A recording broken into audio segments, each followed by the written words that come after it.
Diet ini adalah kata yang sering disalahgunakan. Itu yang pasti. Nah, sebenarnya untuk ibu menyusui juga ada satu tips yang paling jitu ketika beliau-beliau ini mau menurunkan berat badan. Apakah itu? Yang benar itu adalah diet itu harus masuk, makronutrien tetap dapat.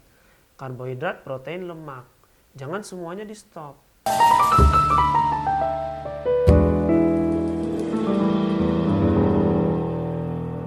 Halo, dengan saya Dr. Yoga Yandika, dokter spesialis anak. Saya Dr. Fadila, saya dokter kandungan. Saya Dokter Prima, saya dokter kebidanan kandungan. Saya Dr. Viana, saya dokter anestesi. Saya Dr. Bonita, saya seorang konselor menyusui. Saya Willy, dokter spesialis anak. Gue Dr. Agus, dokter spesialis kandungan. Saya Dr. Effendi, saya dokter spesialis kandungan. Apa pendapat dokter tentang diet? Diet ini adalah kata yang sering disalahgunakan. Itu yang pasti. Karena diet ini sebenarnya kan berasal dari diet ya.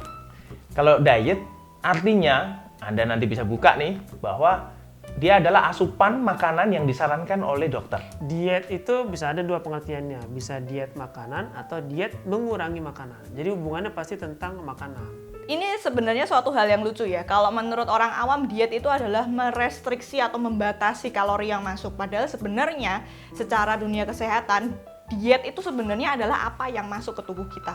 Diet ini sebenarnya tujuannya adalah untuk memberikan kesehatan yang optimal bagi tubuh. Nah, sebagai bonusnya itu adalah kita bisa menjaga atau menstabilkan berat badan. Pada dasarnya kebutuhan makanan kita itu terdiri dari karbohidrat, lemak, protein, dan juga serat. Jadi kalau untuk kondisi kita sedang diet atau kita ngatur pola makan kita, mungkin kita kurangi kebutuhan karbohidratnya, kita tambahkan di protein. Nah, dan selain itu juga kita tambahkan serat gitu. Jadi itu kalau kita bisa atur itu insya Allah pola makannya baik, itu dapat meningkatkan kesehatan kita. Kalau ada anak-anak yang obesitas atau semacamnya itu, apakah diperbolehkan untuk diet? Kategori dietnya ya boleh aja. Dalam artian diet itu bukan seperti yang tadi tak katakan, menerapkan diet yang populer di masyarakat, lebih ke menghitung jumlah kalori, tapi bagaimana juga respon terhadap pengurangan jumlah kalori ini. Jumlah kalori dikurangi, tidak mesti volume dikurangi, itu tinggal menghitung jenis-jenis, memakai jenis-jenis makanan yang kalorinya rendah, tapi tetap mengenyangkan. Kalau obesitas memang kalau bisa dikurangin, lebih bagus. Anak kecil dia ada batasannya. Jadi kalau kita bilang anak ya balik lagi, dia kan ada pertumbuhan. Pertumbuhan itu evaluasinya ada berat badan, tinggi badan, sama lingkar kepala. Kalau dia berat badannya masuk kategori lebih, jatuhnya bukan di diet tapi dibatasi. Sehingga nanti dia makan tetap makan karena dia butuh untuk tumbuh. Cuman dibatasi, jangan terlalu berlebih sehingga dia tetap tumbuh ke atas tapi tidak ke samping. Bagaimana dengan ibu hamil, dok? Boleh nggak sih diet? Ibu hamil harus mengatur pola makan memang. Tapi tujuannya bukan untuk menurunkan berat badan, tapi untuk mengatur agar nutrisi yang masuk cukup untuk ibunya dan untuk perkembangan bayinya. Diet menurunkan berat badan ya, jadi sebenarnya saya lebih menyarankan kalau pada ibu hamil itu berat badan yang optimal itu dicapai sebelum keadaan hamil. Jadi selama persiapan hamil, perencanaan hamil ya harus dipersiapkan sedemikian hingga dalam hal ini berat badan ideal ya. Nah, kalau ibu hamil ini tadi adalah diet yang saya maksud ya. Jadi diet akan saya sarankan untuk setiap ibu hamil melihat dari body mass index dia sebelum hamil tentunya. Makanya ada pentingnya Anda melakukan konsultasi sebelum hamil, jangan sudah hamil. Kenapa? Karena kita bisa mengetahui basic seseorang.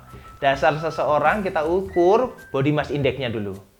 Nanti baru akan saya jabarkan berapa sih kilogram berat badan selama kehamilan yang boleh dicapai. Nah, itu akan kita bantu untuk atur pola makannya, tentunya dengan diet ya. Tentunya dengan diet yang disarankan oleh dokter. Kalau misalnya ibu hamil tujuan dietnya untuk menurunkan berat badan, itu tidak dianjurkan. Tetapi kalau diet bertujuan untuk mengatur pola makan, itu bisa dilakukan. Nah, sebenarnya untuk ibu menyusui juga ada satu tips yang paling jitu ketika beliau-beliau ini mau menurunkan berat badan. Apakah itu? Yaitu menyusuilah secara langsung. Karena menyusui secara langsung ternyata terbukti bisa membantu menurunkan berat badan. Lalu apa saran dokter untuk orang yang mau memulai diet? Kayaknya yang paling penting itu apa ya? Niat ya. Niat yang kuat benar-benar bukan untuk nurunin berat badan, tapi untuk mengikuti pola hidup sehat, makan makanan yang sehat.